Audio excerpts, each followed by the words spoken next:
Right. Yeah. Hello. Welcome, everyone. Very glad to see all of you here at our CPRN event this time, where we'll be talking about this new book, Understanding Green Finance, A Critical Assessment and Alternative Perspectives.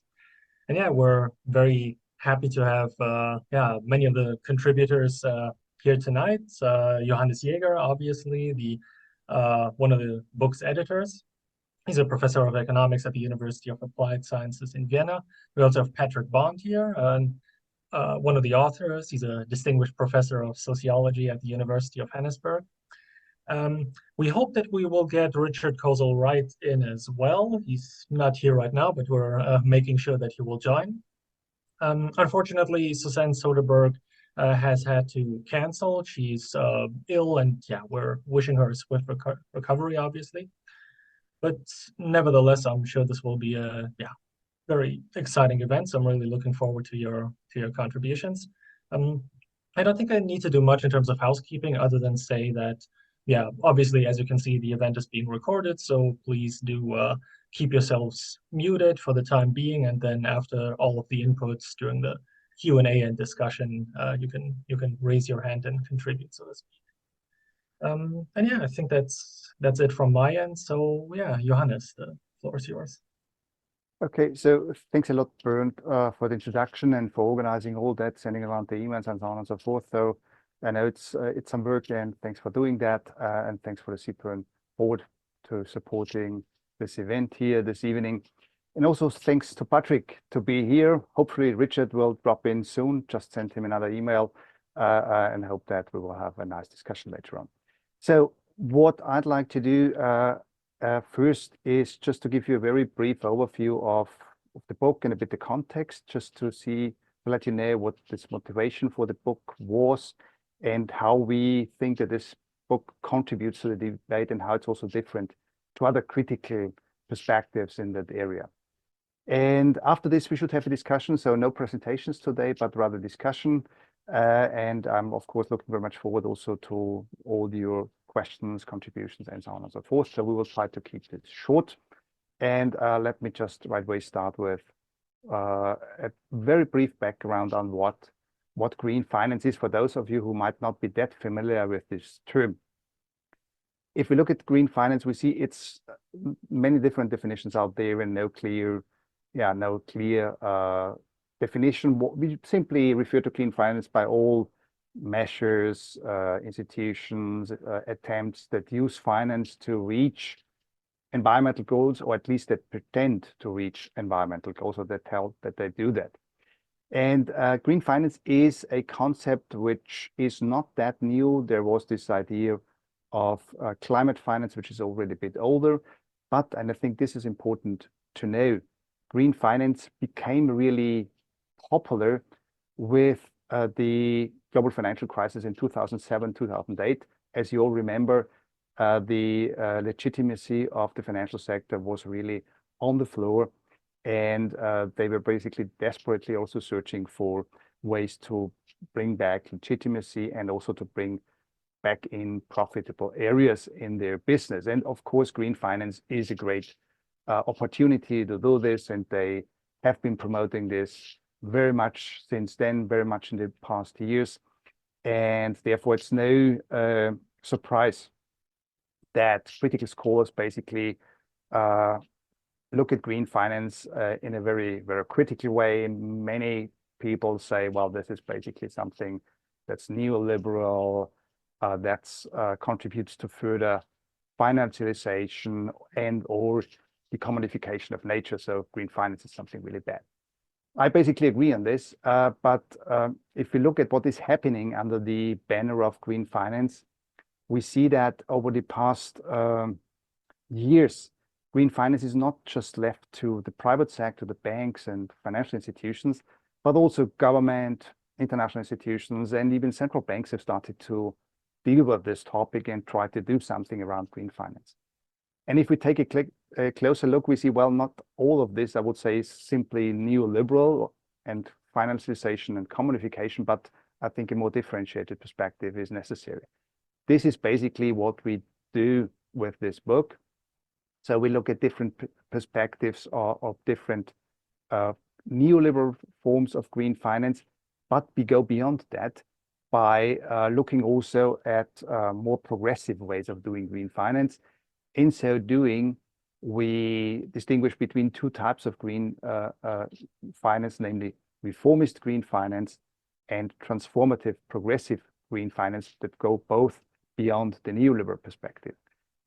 Reformist green finance is a way of an attempt in which the public sector is very important, public banks, for example, the government, and so also international institutions, to address ecological issues. However, within the concept of reformist green finance, we see the idea that one tries to fix environmental problems within capitalist structures. And of course, those of you familiar with critical political economy discussions might be quite skeptical that it will be done with this, and will also see the need for further going approaches to green finance. This is what we call transformative progressive approaches to green finance, which basically assume that if you want to solve problems, ecological problems, we have to, well, to put capitalism under pressure and ultimately, of course, overcome capitalist structures. And the question is then, what role could play finance in that? And Patrick, of course, later on also will talk a bit about these things and how this works out in practice and what already exists today. So this basically on the idea for this book. And now I'd like to briefly share my screen here, which is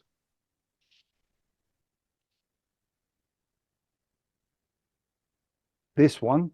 So if you type in understanding green finance, you directly end up at this web page, and there is two options. So one is to look inside, and another one to click this cover. If you click the cover, you go directly to the different chapters, and basically you can download the chapters there. The bad thing is that just the introduction, the concluding chapter is for free. The others are behind the paywall. If you click here, you see the first pages of the book with the description of contributors and with the table of contents. For reasons of time, I will try to be brief and just give you a very, very short overview of the different sections of the book. In part 1 of 3, we basically talk about these theoretical perspectives. So the introductory chapter talks about neoliberal forms of green finance, reformist and progressive transformative approaches, and how this has emerged, and so on and so forth. And the other chapters from 2 to 5 basically provide a profound critique of existing approaches to green finance from Marxist perspectives by John Foster, for example, to post-Keynesian perspectives and how they see or perceive green finance as a problem that contributes to financialization. So with this, basically, we set the scene for the book. And in part 2, we have several chapters that deal with different, let's say, experiences related to green finance. There's a chapter here on the European Union and how green finance basically plays out here. There's one on Latin America. We have here a chapter on central banking, comparing the European Central Bank to central banks in emerging markets, for example, in China. And of course, what never should be missing is approaches to the role of multilateral investment or development banks and their approaches to green finance, and also the question of financial innovation.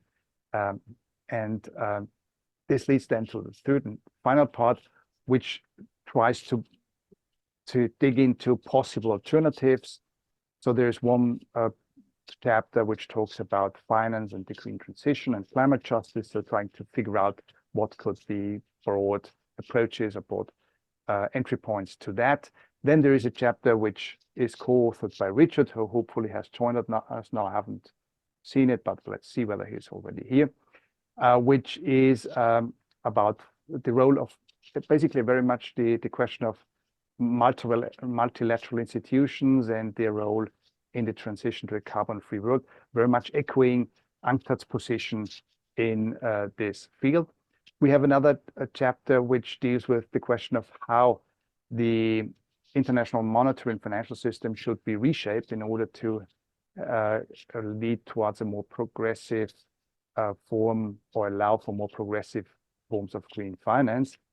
And there is Patrick's book, Patrick's chapter, who will talk later on about the experiences in South Africa. Is a very interesting case study, basically showing how energy, finance, and climate action basically are kind of problematic, and of course conclusions that can be drawn from that. And the final chapter basically tries to summarize the findings of the book and outline different scenarios or possible futures in the area of green finance, and trying to find out or figure out to what extent green finance then can contribute or not to more progressive developments and to combating climate problems in a, let's say, more equitable way. So with this, I'm already at the end of the introduction, and I just see that I've just received an email by Richard, which is, if we see the glass half full, quite okay. He's writing, he will join us in 20 minutes. So it's fine, we will hear about Richard later on. And we have Patrick here with us. And we thought about how can we organize this, and we said, well, no presentations, but rather discussion. And therefore, Patrick, knowing you, I'd like to ask you to respond rather short to the questions, and to allow for kind of a conversation. I know you have a lot to say, and that's really great, but I think if we do this in a more interactive way, it might be more interesting also for the audience, and it gives more possibility for everyone also to contribute to this debate. So having said that, I'd like to ask you basically on your view on that. How do you perceive green finance very broadly, and what do you see as a problem? And maybe also expand a bit by telling us about the South African experience, the research you have done on that, please. Yes, gladly. I'll introduce it, but I think you're absolutely right to warn us all. The occupational hazard that some of us have is to babble, to let's say, elongate and politicize these discussions. So let me be more concise than usual. Especially it's a South African problem, because everything here is kind of the worst in the world. This is the most unequal city in the world I'm sitting in Johannesburg, and we've had the most extreme forms of financialisation, the highest level of, some of you know, the Buffett indicator of Johannesburg's stock market, the capitalization to GDP, and we have the highest unemployment and some of the worst levels of poverty. Now, the emissions levels here are extreme. It's about 500 megatons a year. So there's a lot of interest here in two processes. And I love what Johannes has done with the contrast between a reformist reform and a non-reformist reform. Sorry if that's not quite the language you use, but it's what we've learned here. We've learned it from not just Andrei Gorz, but some of you may know the name Boris Kagarlitsky. He was arrested again last week, put in jail 5 years in Moscow, but he worked here with us in the mid-90s. And as these conditions we had to change from racial apartheid, and unfortunately the neoliberal bloc won decisively. So that has colored the way in which the two big climate finance innovations have emerged. The first is the Just Energy Transition Partnership. And I think all of you in the room, with the exception of one or two from the South, you are contributing to something appalling when you look at the devil in the details. That's the $8.5 billion carrot. Now, the carrot should be nutritious and tasty, but it's a toxic and rotten carrot. I think it was Ho Chi Minh who warned us that you could have a carrot in a stick, but it was Lyndon Johnson offering him a deal to end the Vietnam War. He said, no, it's a rotten carrot and a broken stick. The broken stick is something you all in the room probably know about. The EU emissions trading scheme as the marker of a carbon price that will lead to, in 2026, tariffs, and in Britain it'll be 2027. And those tariffs will particularly affect South Africa.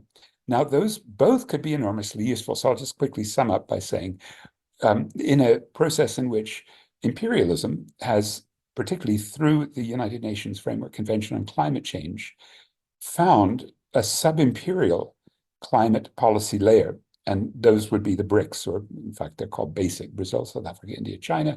Russia's not really at the core of this. But now that BRICS are expanding, it's interesting that one of the new BRICS, which is the UAE, hosted the UNFCCC COP28 last year.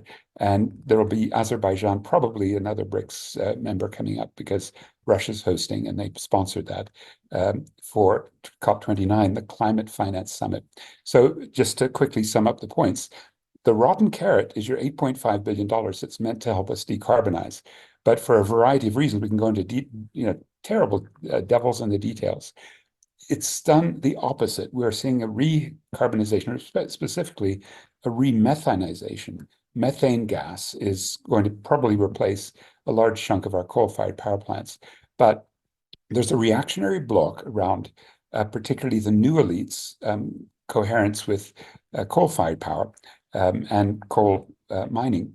So on the first, the rotten carrot, can we make it a good carrot? Yeah, I think so. I mean, I'm not one to be completely dismissive. I'd like to think dialectically that in the contradictions and in the very ideas behind pricing, getting the prices right, internalizing externalities, making polluters pay, all of those ecological modernization strategies, that what we can do is probably find ways that we can jujitsu. We can look for a non-reformist reform, something transformative and progressive in pricing. And one of them, just short of paying your climate debt, right, your reparations for polluting, emitting so much from Europe, the US, UK, one of them would be to pay countries like South Africa to leave our fossil fuels underground. So that's where the jet P could be rescued.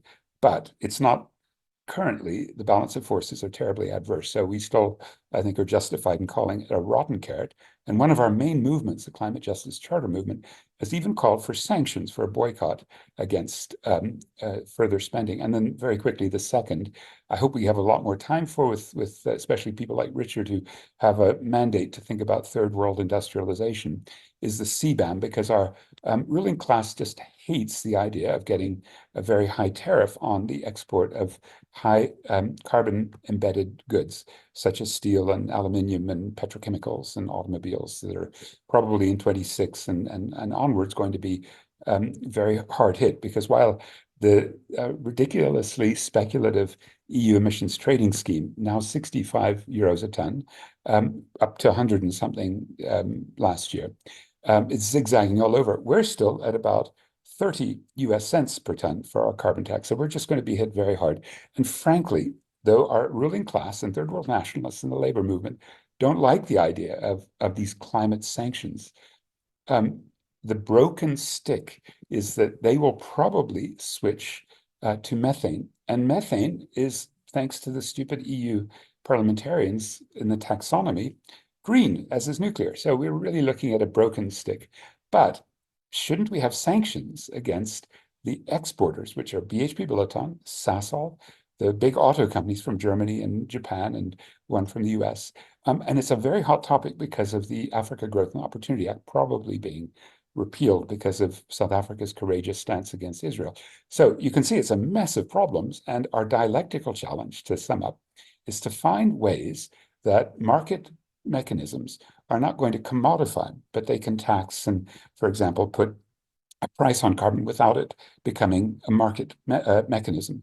And secondly, to make sure you pay your climate debt. And me too, because I'm in BRICS, in the sub-imperial layer, and I'm in the global north here in Johannesburg. And I think those are the sorts of politics I'd like to introduce. I'm so glad, Johannes, that you got a book together that can allow us to do this sort of radical thinking. Thank you very much, Patrick, for basically laying out that, and for your reflections on non-reformist reforms, or how we call this transformative progressive forms of green finance related to that.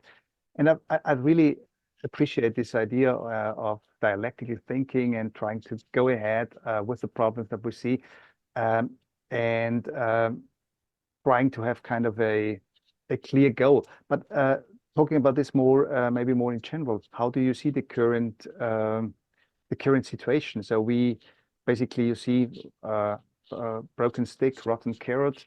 And you're very much into, let's say, very close to the political processes and follow these things in detail. Do you see any more specific, let's say, processes that lead to really non-reformist reforms in that area? Well, in addition to getting rid of apartheid through sanctions, right? The boycott, divestment sanctions, which we want to, invoke against Israel, and against fossil fuel companies, right? This is sort of a common approach by progressives around the world to say, okay, well, where do we hit them hard? Was first really applied in this city in 1985. And thanks to, I can see my dear comrade from Soweto, Trevor Ngwani.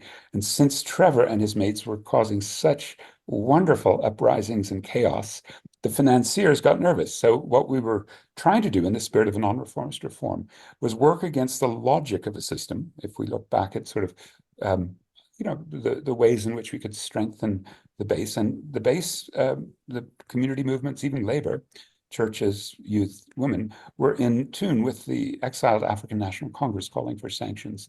Now, that's the most positive way in which I think international progressives can hear what's happening on the ground, for example, by looking at the EJ Atlas. Okay, disclosure, I've been involved in the Africa mapping. So ejatlas.org will show you lots of struggles.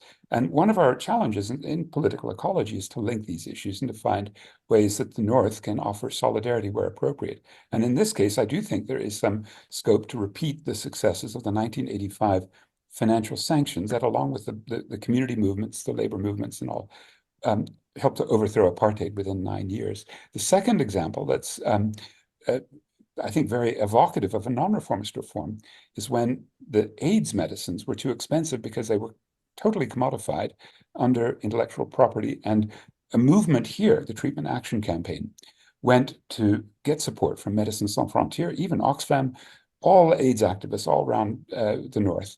And they went to the World Trade Organization in 2001.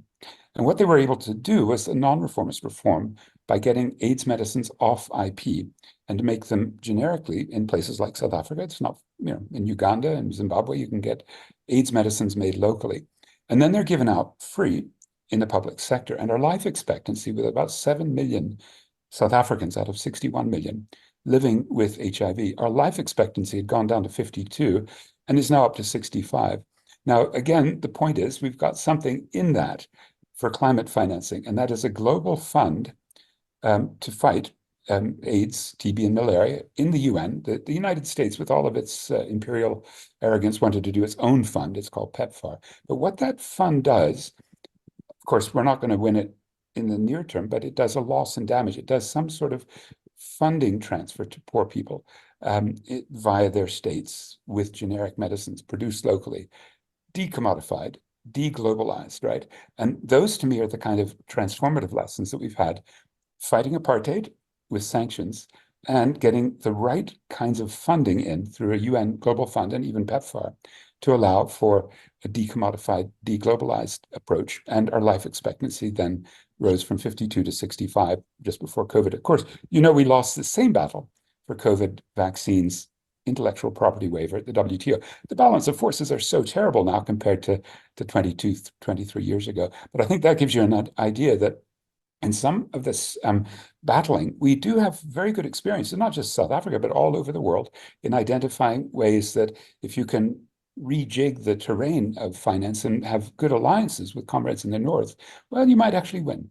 Now, we're not going to win with a loss and damage fund in the goddamn World Bank, because the head of that World Bank is a predator, AJ Banga. He actually practiced in Soweto, around the corner from where Trevor Ngwani lives. And so we've written a lot about the financial inclusion and the algorithms that a guy like that used as a head of MasterCard. Similarly, his predecessor, the climate denialist David Malpass, appointed by Trump, did come to South Africa with a $500 million loan. What I'm getting at is that we're going to find the worst cases. And I think that's one of the ways we've got to go forward, is to say, we see that, and we need to popularize our critique and get our allies together and really fight. And maybe we need climate sanctions, and that's one of the hottest debates going on here. Okay, interesting. Maybe we could keep on thinking a bit about this. You said the conjuncture was much better maybe 20 years ago than it is today. There is also one chapter in the book by John Benjamin Foster talking about financialisation and the importance of what, let's say, the problems and contradictions that arise with the ecological crisis. And as we know, he's quite kind of optimistic, supposing that the contradictions will lead to more resistance, more movements, more struggles, and the environmental struggles in the end, basically, hopefully, will join with different social struggles, and we will get a different world. What do you think about this?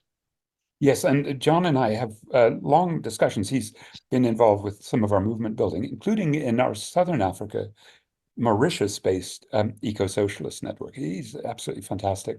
We have debates on this and that. I actually turn to a different debate, which is whether there's anything in the, let's say, numeraire of monetizing, not for markets, but valuing nature that we should learn from.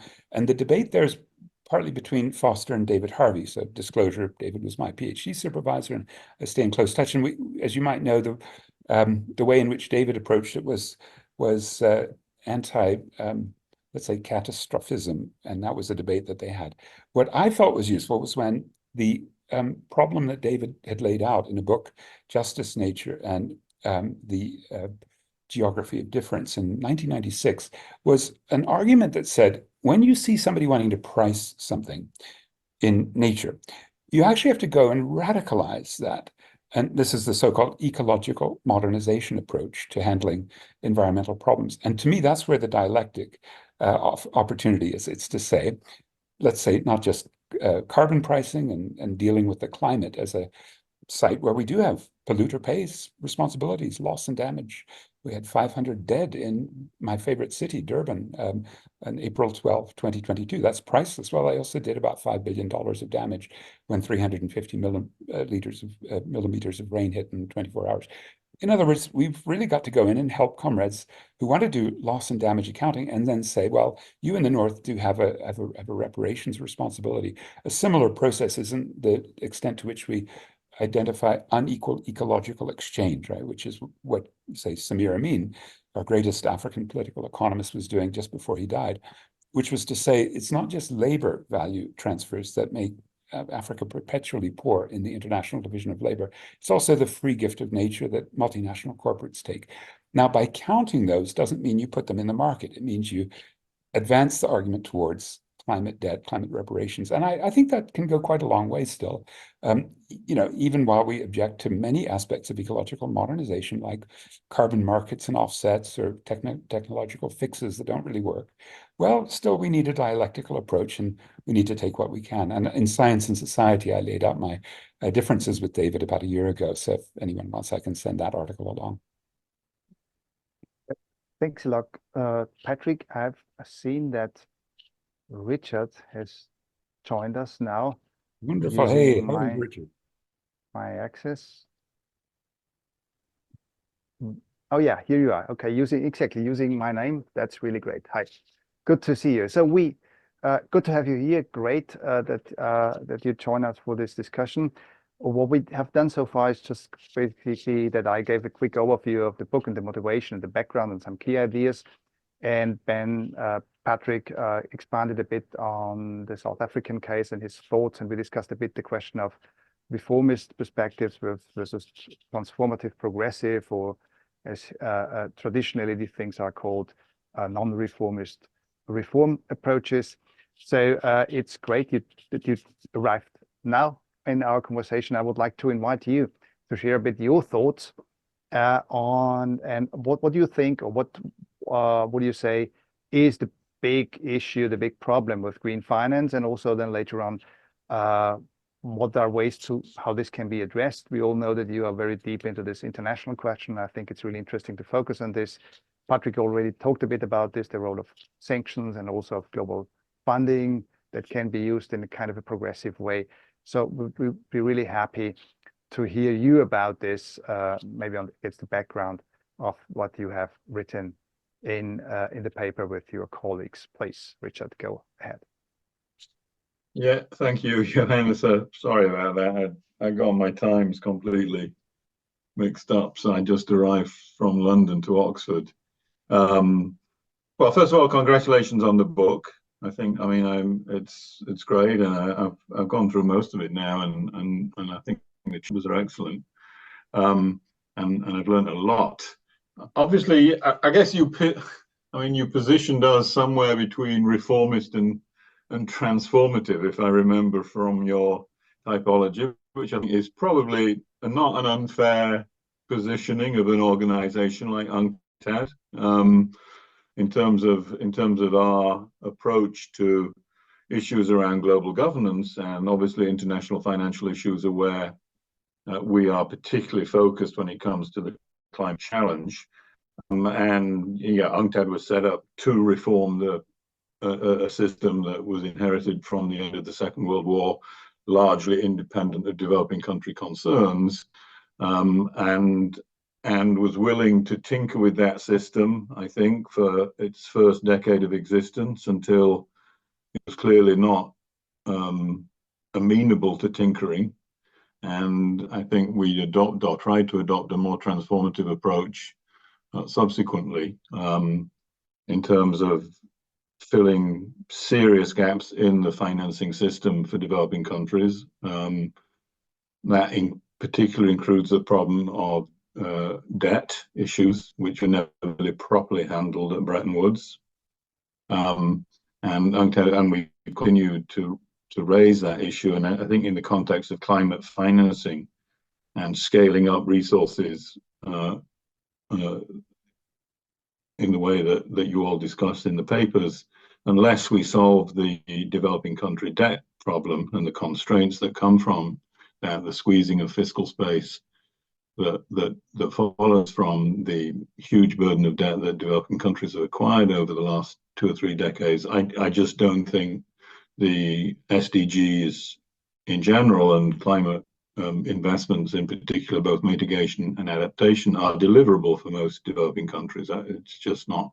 They simply can't mobilize the domestic resources that they need to do, and the costs of servicing debts have become prohibitive when it comes to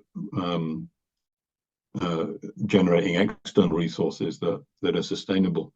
So you know, that's a big focus of what we want to do, is to focus on releasing the constraints that have come from the accumulation of debt over the last 4 decades. And I think, as many of the chapters in the book point out, this accumulation of debt has been the inevitable consequence of a highly financialized form of capitalism, driven by rentier interests, and in which austerity has become the default macroeconomic adjustment mechanisms to deal with any sort of imbalances that emerge in an economy that tries to grow at the kind of requisite rates that we think developing countries still need to grow at to meet their multiple development challenges.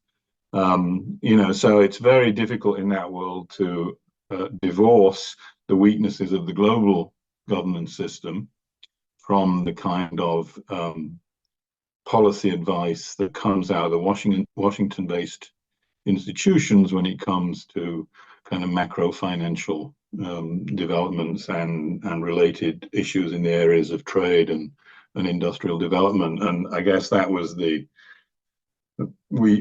focus when we tried to use the analogy with the original New Deal in the United States to suggest that Green New Deal policies and ultimately a global Green New Deal was an appropriate way of framing the kind of investment challenge and related socio-political challenges that go with that. And so the paper that we produced, in a way, was an attempt to marry, I think, that kind of understanding of the financial challenges developing countries face with an urgent need to break with the kind of neoliberal policy agenda that has been in place and has has been dominant across the developing world, with one or two notable exceptions for the last 30 years, really.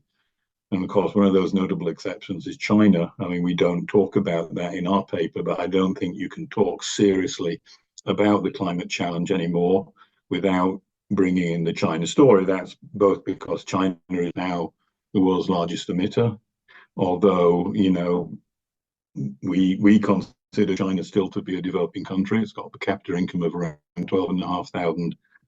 It has a very large rural population. It needs to make structural changes that advanced economies have not been asked to make for decades now.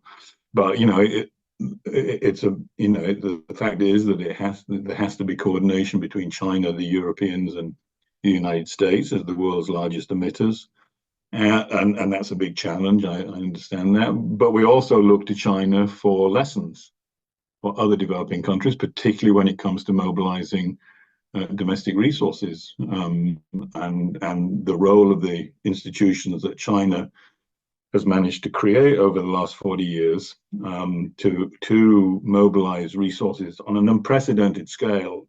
Arguably, some of those resources have been misused. I think that we've argued that in the work that we do. But we've looked to China for lessons for other developing countries when it comes to policy and institutional reform that I think needs to put into the climate discussion, and often is not. And so that's another area that I think we would like to throw into the mix when it comes to discussing the challenges and the opportunities that developing countries face given the climate constraint that is being faced. So I guess that's a fairly kind of general introduction to the kind of approach that we are trying to advance in UNCTAD around this idea of a global green New Deal. So thanks a lot, Richard, for putting this in brief. The UNCTAD approaches between reformist and transformative progressive perspectives. I just have a quick question, maybe before we go into the more general discussion. You mentioned the rise of China and the role of BRICS. You didn't, but I'd like to ask you how do you see the current conjuncture in terms of allowing for leaving neoliberal perspectives behind in global green financial structures and moving towards more reformist strategies or non-reformist reformist strategies? How do you analyze that? What's your thoughts about that? Well, I mean, in some respects, advanced economies have begun to abandon the kind of, at least the narrowly defined neoliberal strategies. I mean, you know, the United States. I mean, the way in which, I'm not sure if it's Biden or some of the people around him, to be honest, have reframed, for example, the trade agenda around industrial policy, and the way in which that has disrupted the WTO and the rules of the international trading system it's a profoundly disruptive move, and one that developing countries should be exploiting and haven't yet exploited, with consequences for the climate challenge. So I mean, you know, the developing countries have been arguing for a change in the rules along the lines that the Biden administration has adopted for years. Now they've been given a chance to actually implement the kind of changes that they want to see, because the WTO no longer has any sort of a judicial backing.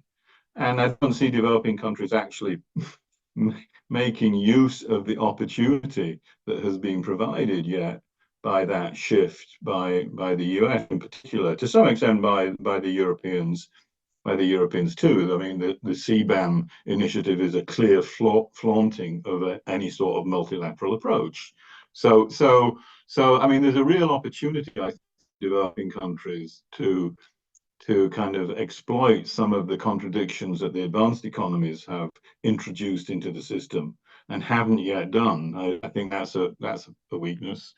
But when it comes to financing, I mean, the other positive thing to take, of course, is the emergence of new South-South financing organizations. The New Development Bank, even though it's on a scale that is not yet required to meet the challenge, but its willingness to adopt an approach to financing that is clearly different from the Washington-based institutions under Dilma's leadership, I think is something to be welcomed.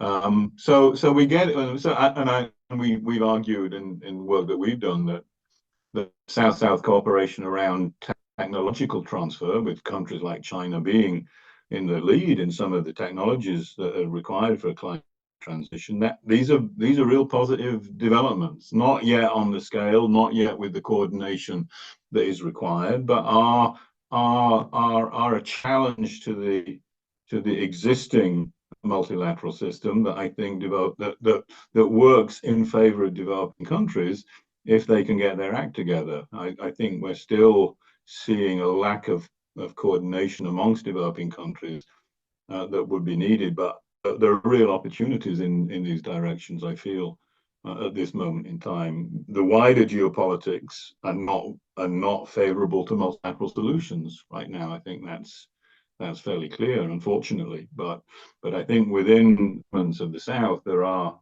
some opportunities. Okay, so thank you very much for sharing this. Very interesting. Just one quick question adding to this. Patrick previously talked a bit about the importance of movements and global movements to change things. From your perspective, from UNCTAD and this international arena, which is kind of the state level, how do you see that? Is that important? Oh yeah, I mean it is important. I mean I know Patrick's position on these, but you know, at least you know, as we enter this debate, the real weakness for us is actually the weakness of states. I mean, developing country states in this point in their history are incredibly weak, and strengthening those state structures, I think, is a prerequisite for the kind of changes that we advocate. Now, do civil society movements, can civil society movements and other non-governmental bodies contribute to that? I think the answer is yes, but there is this inherent tension, I think, between civil society movements and the notion of strong state, of a strong state, that we've all grappled with, I think, over the years. And it's something, the political economy of that is very challenging, I think, at this moment in time. It needs to be talked about more frankly and more openly on both sides. I think on our side, coming from a more state-centric point of view, but also from the side of civil society movements who need to recognize that in a world that has become extremely dominated by a predatory and highly mobile form of capital, one of the few institutions that continues to provide countervailing power to that strength of that form of capital is the state. And that makes for I think it makes for a difficult conversation, but I think it's a conversation that needs to take place. So thanks a lot, Richard, for this. And I think now we could go to open the floor and have a general discussion. So please, maybe should I continue to moderate this, Bernd, or what's your? Yeah, sure. Why not? Or you'd like to do this job? No need to have two chairs. Feel free. So first of all, let's see whether there is a question. So please raise your hand or a comment.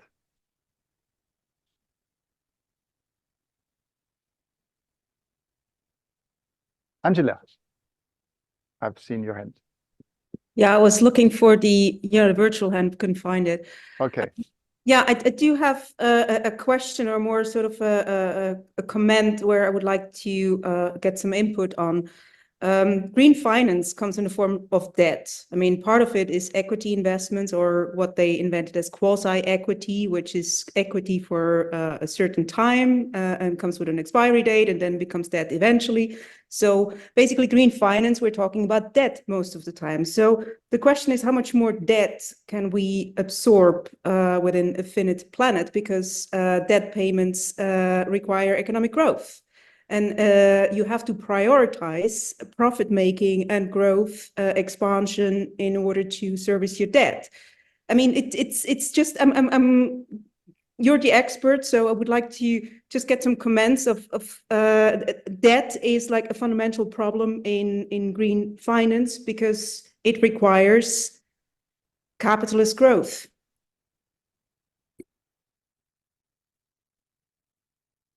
Maybe should I respond to this quickly? Yeah. So I absolutely agree with you on this, Angela. And this is the problem of what we call or blame neoliberal green finance. It's basically just it expands the logic of capital and of financialized capitalism. And that's the problem we have to get rid of. So we should basically forget about these measures because they, in the end, increase dependence, they increase the problems, and think of non-commodified forms or decommodified forms of financing processes that we prefer. That's my point. But Patrick, you unmuted yourself. Would you like to say also something on that? I could, because I did a PhD on uneven and combined development associated with finance. I chose a funny little country, Zimbabwe, and it was really quite, an astonishing, let's say, amplification of all the underlying contradictions of capitalism within finance. And when you bring it to especially the high interest rate regime since early 2022, and defaults of the three main African countries that were the sort of superstars of the 2010s, Ghana and Zambia and Ethiopia. Ethiopia just a month and a half ago, and I'm afraid, Richard, I talked to the BRICS Bank vice president, and even though Ethiopia is a full member, nope, they're not going to be allowed to come in to the BRICS Bank because they're slackers on payment. And that's, I think, Angela, where maybe Richard and I can agree to disagree on whether the BRICS Bank is any sort of vanguard or reform or non-reformist reformer. I think it's the opposite. I think it's a sub-imperialist vehicle. But there was an idea in the BRICS that was on display here in Johannesburg in August. And I don't know if Johannes, and certainly I have full respect to Richard on this, de-dollarization, because it is the Fed and Britain and the German-led Europeans and Japanese that have ratcheted the interest rates of the world up to the point where this debt squeeze is unmanageable. And if we can look at two things, I suppose one is the extreme liquidity provided under quantitative easing associated with bank bailouts and deregulatory processes and extreme inequality on the one hand, and then excessive tightening and an inability to get access to, I don't know if we need foreign exchange, if we need foreign loans in many of the countries, especially for green finance, because it's mostly things like just transition, which is a labor-based payment, right, which doesn't involve imports. So most of what we would need, and Angela, if you're in one of the countries in the north that are part of the Just Energy Transition Partnership, you should know that it's mostly loans. Only 3% is grants, and very little of what we're getting is concessional. It's the Yankees and the Brits are full market-related loans, and the subsidies, like the US $1 billion, goes to write down the risk for commercial banks. So we're in a real scam associated with excessive banking power. Full support to you, but damn it, Richard, we thought we were going to get de-dollarization on the agenda, but the most conservative forces in the BRICS are in the finance ministries, reserve banks, and the major financial institutions in Johannesburg or Sao Paulo or Mumbai or even Shanghai and Moscow. And well, Moscow obviously wants to have something different, but it is that dilemma. The balance of forces are so adverse that a sub-imperialist layer takes over when it comes to de-dollarization. And I don't think we're going to make any progress in that vehicle. But dear comrade Richard, if I'm wrong about that, if you're getting good inside gossip about Dilma Rousseff being the vanguard, but don't forget, she maintained financial sanctions imposed by the West against a 20% owner of the BRICS Bank in March 2022. So when she came in 2023, she went to Putin and she said, sorry, we can't lend to you from the BRICS Bank because we respect the New York credit rating agencies more than we do, South-South. So I think it's a bit of a scam, my dear friend Richard. Am I wrong? Yeah, Richard. Yeah, look, clearly there are these, I think it was true of the AIIB too, with respect to Iran, for example, and this inability to lend to Iran. So, I mean, they're not free from that, from the financial hierarchy or the geopolitics of the day. That's clear. The fact that de-dollarization has moved onto the agenda in a way that I wouldn't have thought 10 years ago, Patrick, for sure. I mean, it's actually, people are talking about it as a strategy in a way that you have to begin having that conversation if you're going to move forward. So, I mean, that's a positive, I think. The discussion around local currency lending, which again hasn't advanced very far, but I mean, Dilma was very much behind that discussion. And again, a discussion that really wasn't on the radar 10 years ago at all. So, these are, The founder of the BRICS Bank, the first president, named KB Hamas from India, he wanted to do local lending entirely. And Dilma has said, no, our objective is to do 30% in local lending. Right now it's 22%. That's not ambitious. That's not moving forward. That's talk left, walk right. We hear a lot of it in the BRICS terrain, dear friends. Occasionally it breaks out, like South Africa calling Israel out for genocide, but that's really the exception that proves the rule. And as you know, the BRICS are completely divided on that. Anyway, sorry to interrupt you, but no, the geopolitics matter, obviously, in this case. I think, I think it's very important to acknowledge, Patrick, that developing countries still face an external financing constraint. I'm sorry, you can't do a green transition with your domestic resources. You need access to technology and capital goods that are not going to be produced domestically.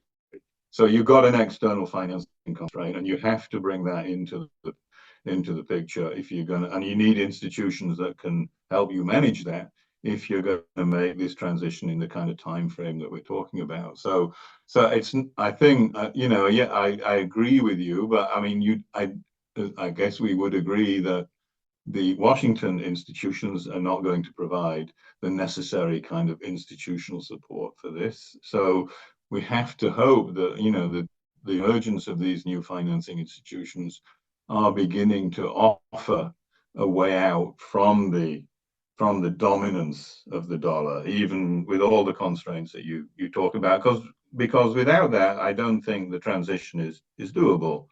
And so, I guess it's probably, optimism of the will, pessimism of the mind, Gramscian stuff that has to operate at this level. In terms of the debt constraint, I mean, I agree, Angela. Look, I mean, and this is part of, as Patrick said, this is the problem is the cost of capital for developing countries. I mean, the cost of capital is exorbitant for developing countries.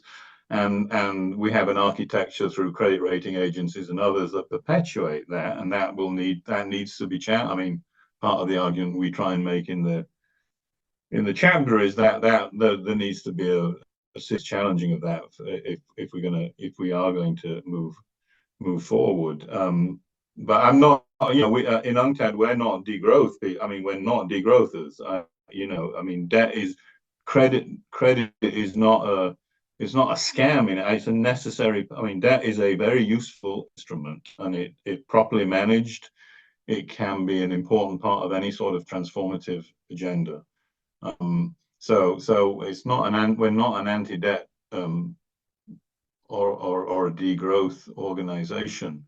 But you're right. I mean, you have to grow at a reasonable, and this is an old UNCTAD argument, you have to be able to grow at a reasonably high sustainable rate if you're going to make the kinds of investments that were previously required to make a more traditional form of structural transformation, let alone a form of structural transformation that brings in the climate constraints. So, I mean, I think that old UNCTAD position is one maybe where myself and Patrick would disagree, but I think that remains a feasible approach to kind of at least thinking about the problem, if not, being slightly Panglossian about the the institutions that will be needed to force that through.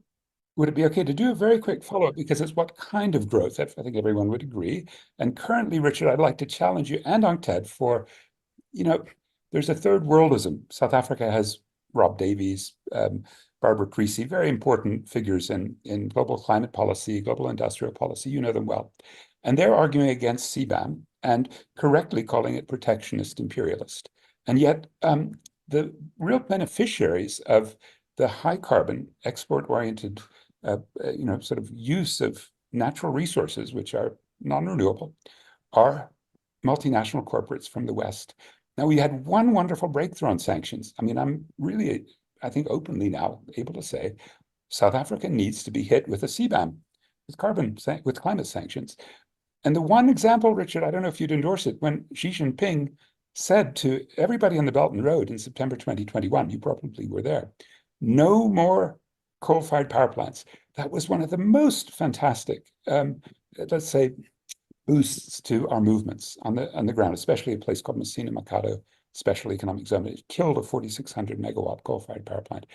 That, plus the total corruption of Chinese lending and locomotive supply for our coal export, plus the breakdown of our coal-fired power stations.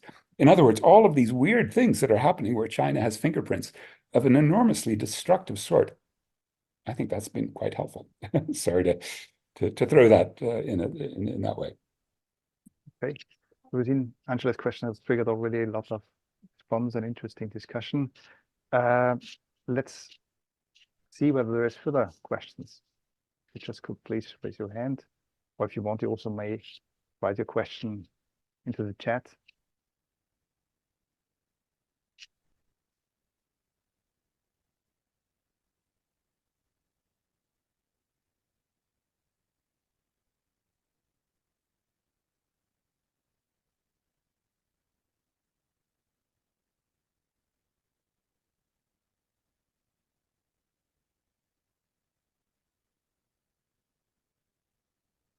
Everything's clarified, or everyone's terrified.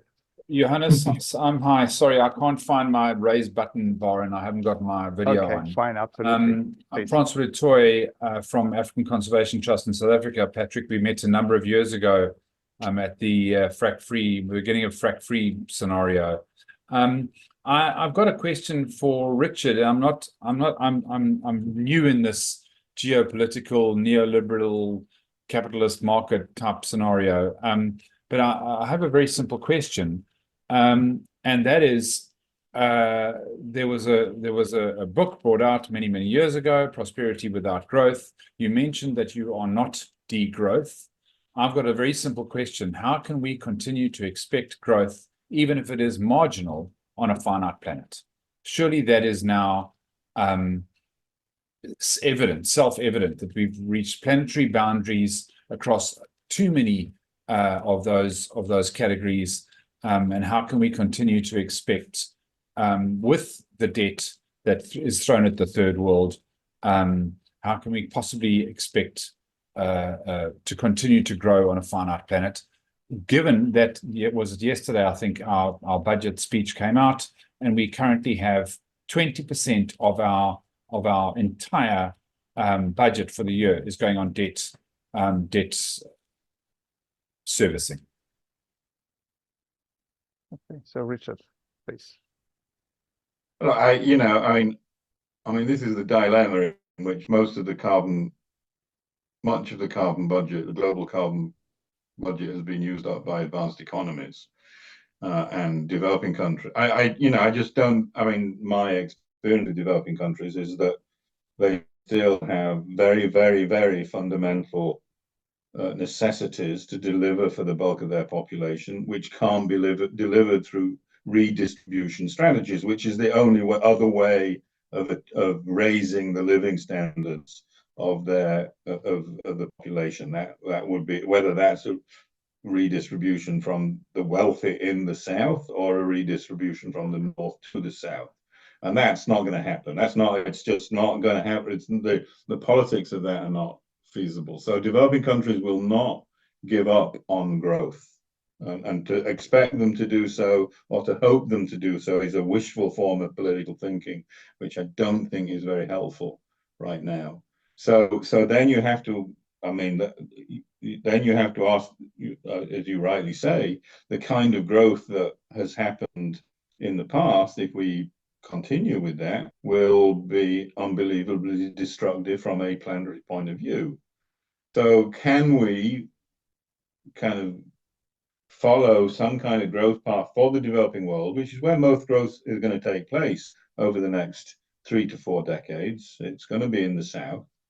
How can we make sure that that growth at least does not, I'm not going to disagree with you that it will have destructive consequences, but can we do that in a way that doesn't bring a form of environmental destruction that you know, is irreversible? I think that's the question that has to be asked, and I, you know, I believe two things. I think we have the financing to do that globally, and we have the technology to do that globally. Most of that is monopolized by the advanced economies. So the issue is whether, you know, they are willing to live up to their rhetoric of not breaking further the environmental and ecological constraints that you mentioned, and are willing to see the financing and technology that developing countries will need to be able to grow. And you know, in the old UNCTAD figure, and maybe, I mean, maybe we need to revisit the older UNCTAD, and UNCTAD is 60 years old. What developing countries needed to do to grow at, to be able to meet their multiple challenges, was 7% a year. That was that was a target figure that UNCTAD had in mind 60 years ago.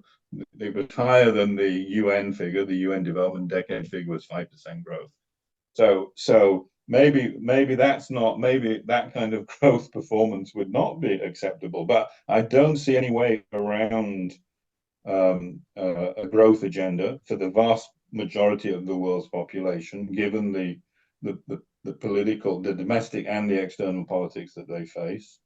So we have to find a different kind of growth. I think that's, for me, that's the only solution to this problem.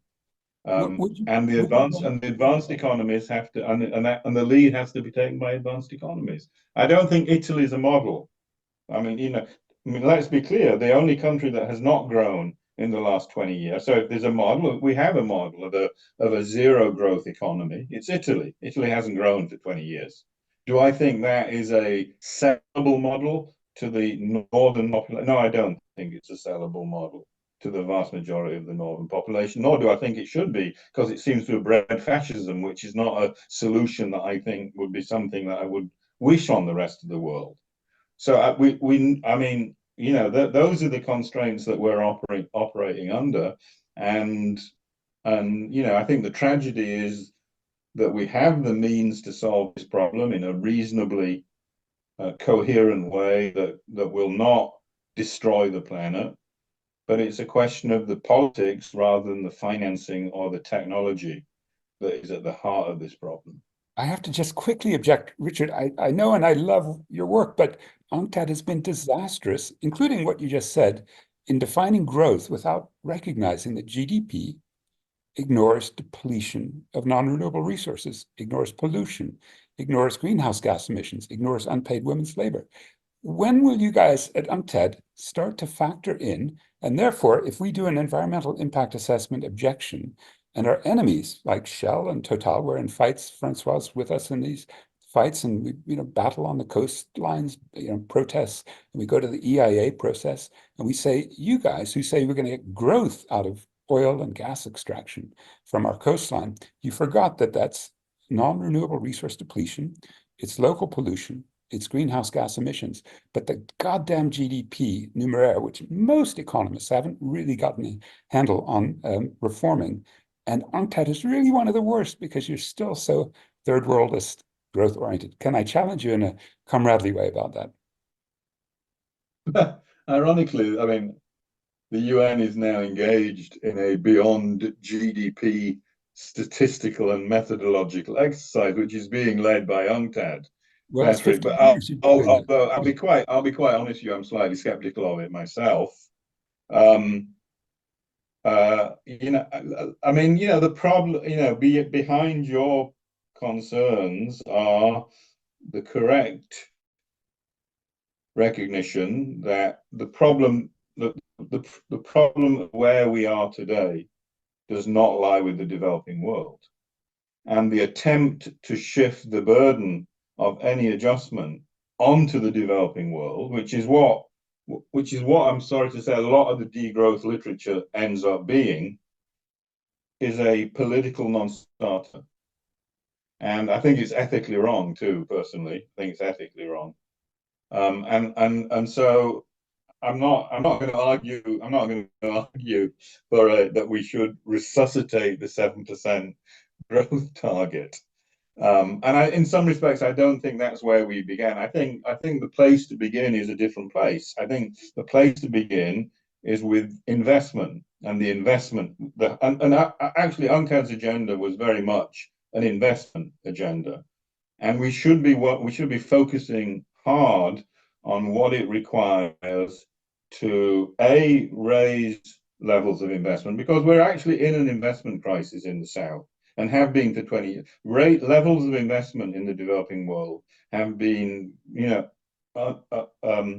disastrously low outside one or two countries for a long time now.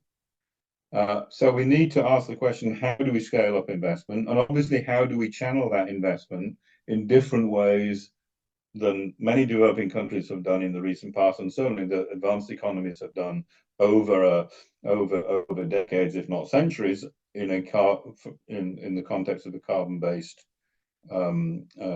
production system. So I would want to begin this discussion not with the growth story, but with the investment story. I think there are inevitably, if you raise the rate of investment, you will have growth coming out of that. It'll be a side effect of a more investment-driven economy, including investment in mitigation, adaptation, and compensating for loss and damage. But I think that's the place to begin the discussion, not with the fixation on growth or degrowth, which I don't think is the way to frame the contemporary climate development challenge.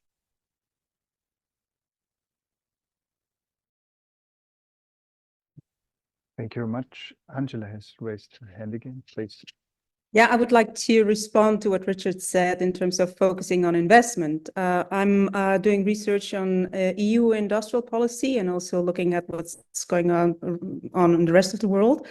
And if it comes to investment, the strategy is basically crowding in private investors by using public money for a multiplier effect, using like entire national budgets as a revolving guarantee fund, socializing the risks of private investors while having the profits privatized still.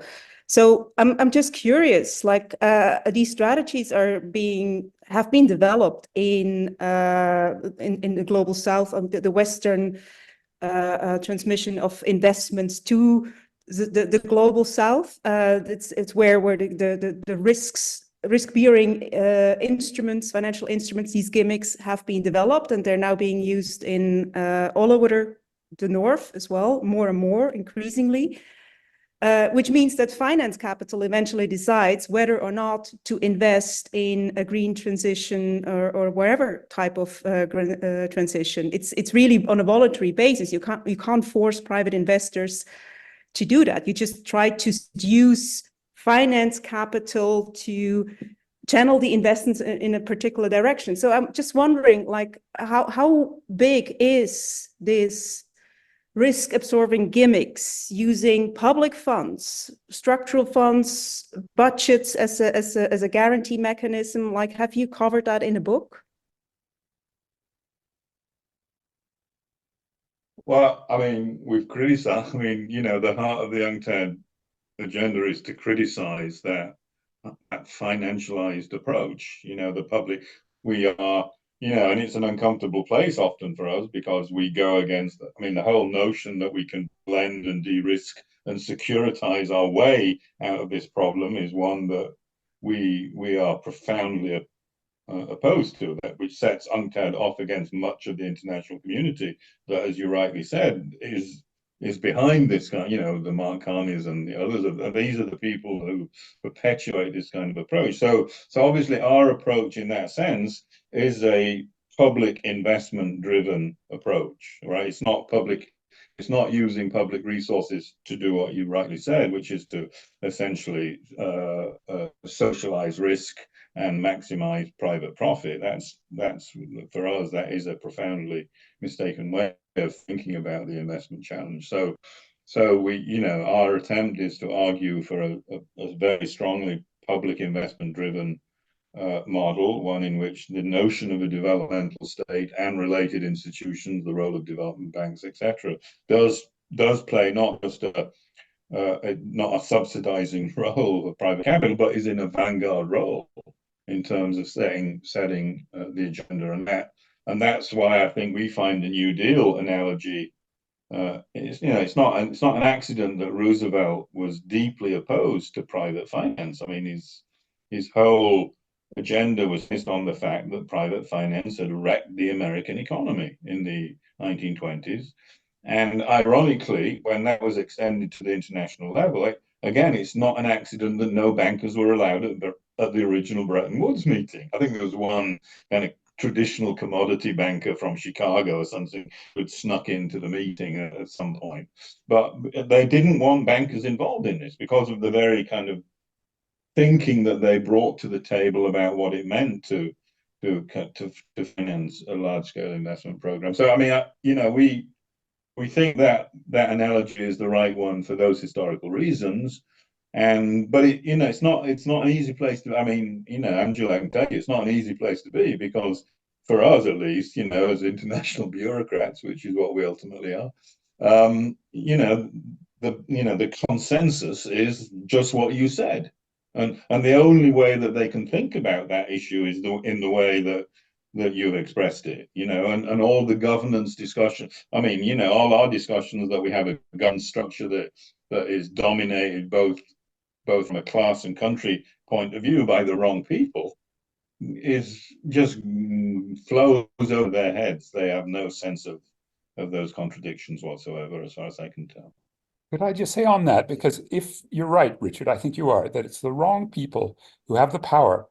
I would remind you that here in Johannesburg, below me, was half the world's known gold reserves. And the guy that went from Johannesburg, from Pretoria, Jan Smuts and his delegation to Bretton Woods, found that they weren't in alliance with John Maynard Keynes for all of the great non-reformist reforms, right? These transformational progressive reforms of international economics, like, capital controls and penalties for exports. Sort of these reforms were opposed by two blocks. Well, I mean, two countries in one block. Half the world's gold was here underneath me. It's all gone now. It's depleted. We've got holes in acid mine drainage. The other half was in a place called Fort Knox, right? So it was the US and South Africa that set up the system. It was so appalling what happened, not just at Bretton Woods, but in Savannah, Georgia, that poor John Maynard Keynes had a heart attack on the train back, right? And another heart attack a few weeks later. So let's not look with, excessively rose-colored eyes at the dollar-centric system that was set up at Bretton Woods. I mean, it's all a disaster because of the people involved, whether Harry Dexter White and Jan Smuts or the current crew. And hence, I don't think the reformist reforms of UNCTAD in international finance are going to move because of the balance of forces. And we should instead be promoting what Samir Amin, before he died in 2018, kept reminding us. First, count nature. Don't put the eraser, as he put it, don't do an eraser over nature, which too many heterodox economists still do. They just forget about non-renewable resources, pollution, and greenhouse gas emissions. They just forget. It's too uncomfortable. And I'm so glad that CPRN is doing this. But secondly, de-link. Put on exchange controls against these goddamn financiers, right? Find ways that you can, let's say, disrupt the international circuits of capital. So, the old slogan that the slogan we're hearing more and more, Yemen, make us proud, turn another ship around. This is quite interesting. The deglobalization process, I think, Johannes, you can disagree, could be part of a non-reformist reform to bring back some sort of sovereignty. Richard, I know that's in your heart, but your mind, not in UNCTAD, you're not allowed to say such things, are you?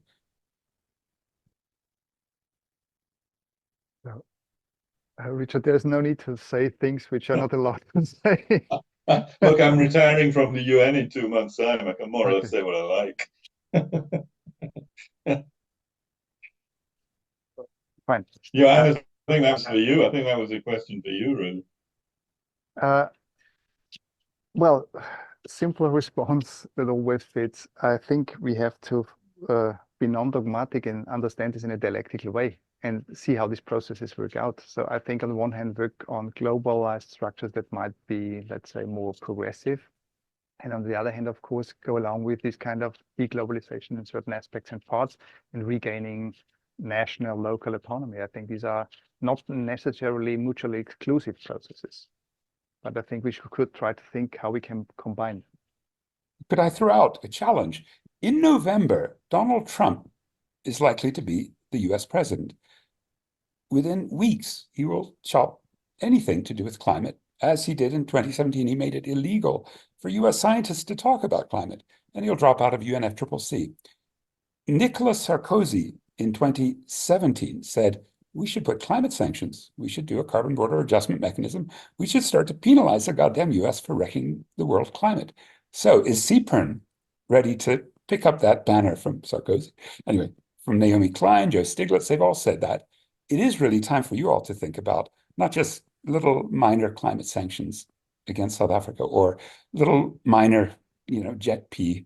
These are rotten carrots, broken twigs. Your challenge, dear comrades in Europe, is to take this up against the monster, the United States. And I think it might also involve, if you're really honest, thinking about, as Richard began to do, the BRICS Plus with UAE, Iran, Saudi Arabia, Egypt, massive emitters as part of the problem. This is a combination of imperialism and sub-imperialism. And in December in Azerbaijan, the COP29 as a climate finance COP, you're going to see just how awful that combination is again. Yeah, unfortunately, I agree on that. I mean, on a slightly more optimistic, I mean, what is funny though, Pat, I mean, if you take the investment approach, right? I mean, in some respect, and you look at the estimates that people have made about the scale of financing needed both for mitigation and adaptation purposes. It's actually ironically the kind of numbers are basically back to where we were, in the 1970s. So the investment, if you could raise the advanced economies investment rates to what they had in the early 1970s, you would have the kind of resources that you needed to, and you were able to channel those resources correctly. You would at least have a framework for making the kinds of investments that we're talking about in renewable energy, in transport systems, in agricultural systems that operated in a very different way than you did today, and I'll leave you with this one. Who would be a hero in this story? A hero would be Richard Nixon, right? I mean, Nixon tolerated a marginal rate of investment in the United States of something like 75%, right? 80%. I can't remember what the exact figure is. He created the EPA. People have forgotten about this. Nixon created the Environmental Protection Agency in 1971, and he wanted a full employment economy with rates of investment at the scale that we need in advanced countries today to make this kind of transition. That's a kind of tragic thought, I think, that people like somebody as heinous as Richard Nixon stands as a kind of political figure that should be emulated in the 21st century when it comes to basic economic goals. I find that quite staggering, personally. Fine. You probably shouldn't quote me that in a UN circle. That might get me in trouble. Fine. I don't know, Bernd, is there time for another question, or should we try to close this? It's up to you to decide that. If you can keep it reasonably brief, then Okay, sure. so time for one more question, reasonably brief. And if there's a problem to technically raise the hand, just on this. Alicia, raising the hand. Great. So please, your question. Okay, can you hear me? Yeah. Okay, great. Thank you. Yeah, my question, I actually put it in the chat, and thank you, Patrick, for responding to that. My question was about like democratizing particularly natural resources and extractive types of resources and even green transition resources, and the role that development banks play in this. So I realized that the multilateral development banks, especially Western-led development banks and Chinese development finance institutions, have contributed quite a great deal to oil and gas extraction and fossil fuels development in general. But I wonder whether there might be a role for national or even regional development banks. And I put the examples of the Brazilian Bandas Development Bank and the Andean Development Corporation, and recognizing that there's this complicated role where they have contributed a lot to fossil fuel-led development, but whether these types of organizations might hold the potential to democratize energy transitions and sustainable and just transitions in general, and if not, maybe what alternatives might exist. Like, is this something that should ought to be led from a more localized type of organization, or whether this can be scaled up to the national and international level, and if development banks could play this role? Thanks, Alicia. If I could barge in, I work on this all the time, and I think that there's nobody in any development bank I've ever met who will do a proper accounting. There's no economist who reads Robert Solow or John Hartwig, much less the late Herman Daly or Robert Costanza, who can do what's called the natural capital accounts, so that they see depletion as a logical, let's say, net loss when you account for income. They don't do depletion, pollution, or emissions. They just won't do it because they're extractivist. And as a result, I think there's an alternative which you should join the comrades with in Latin America, Alicia, especially in Brazil, which is anti-extractivism. And that's not just kind of a degrowth, but there's a real concern that the net negative impact of, say, mining in South Africa is so extreme, and the beneficiaries are London-based and Toronto and Melbourne-based mining houses, that we really should be, and frankly, all our comrades in all these struggles around mining, and EJ Atlas, documents a fair bit of them. They're just saying, leave it in the ground. That's partly because of a geographical flow of resources, unequal ecological exchange, but just think also about temporality. Think about next generations. Also on fossil fuels, next generations are going to need hydrocarbons, and our generation is just burning them. And we're creating the process, the destructive conditions of climate, but we're also denying them the possibilities of, lubricants, of tarmac, of synthetic materials, of pharmaceutical products, of all sorts of things that hydrocarbons are vital for, but that we're just simply, with oil, gas, and coal, taking out and burning. Thinking temporally, next generation, thinking geographically about uneven development associated with extractivism should lead us to anti-extractivism as the alternative. Every development bank I know is our financial enemy. So, Richard, I wouldn't agree with that. I mean, one thing you can say about development banks when you compare it with private capital is they do tend to have kind of longer term. They're more patient in terms of the return they expect. They're not beholden to shareholder value pressure in the same way that private capital. I mean, they have the necessary ingredients, I think, to be able to make the long-term investments that we're talking about when it comes to mitigation and adaptation investments. So, I mean, I think at least when we've written about this, as we did in the 2019 Trade and Development Report, or in various subsequent books, we've always made a very, very strong case for development banks, both national, subnational, and regional, on those grounds. Extractive, whenever I've talked to Rafael Correa, Patrick, as I'm sure you have too, it's the politics of it are very, very complicated when it comes to having to deal with that problem that you rightly point out, at the same time as the multiple problems of alleviating poverty, shifting people out of an informal work, where 60% or 50% of your population is in the informal labor force and needs to move into the formal labor. I mean, these are, how you combine these things is not an easy thing to do. And Correa struggled with that. I probably didn't do it as successfully as he should.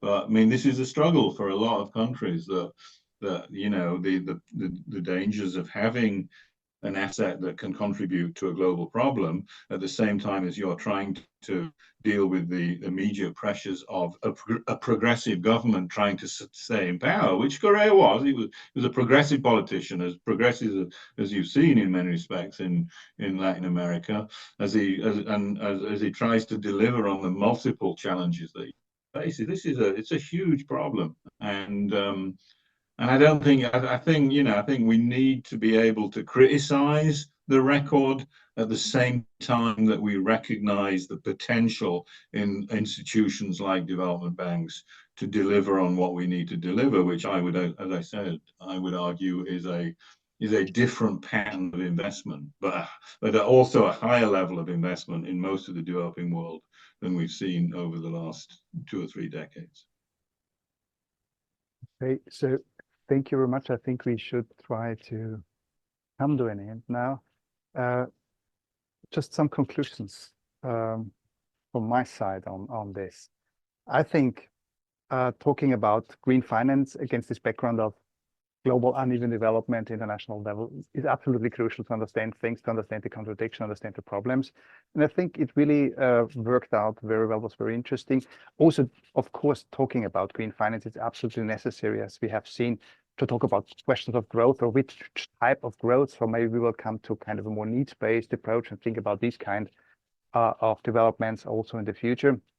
And of course, I think we've also seen that there is a certain tension between reformist and transformative progressive approaches, which is of course not easy to be solved, but I think it's important to engage with this. And this is basically what we try to do with the book, yeah, not just to say, well, we have a problem with neoliberal green finance, what's of course clear and simple, but we have to go beyond that. And thanks to Patrick, thanks to Richard for being here, presenting your views, your chapters. There's a lot of more chapters dealing with different aspects of that, of course, very often with a strong international dimension there.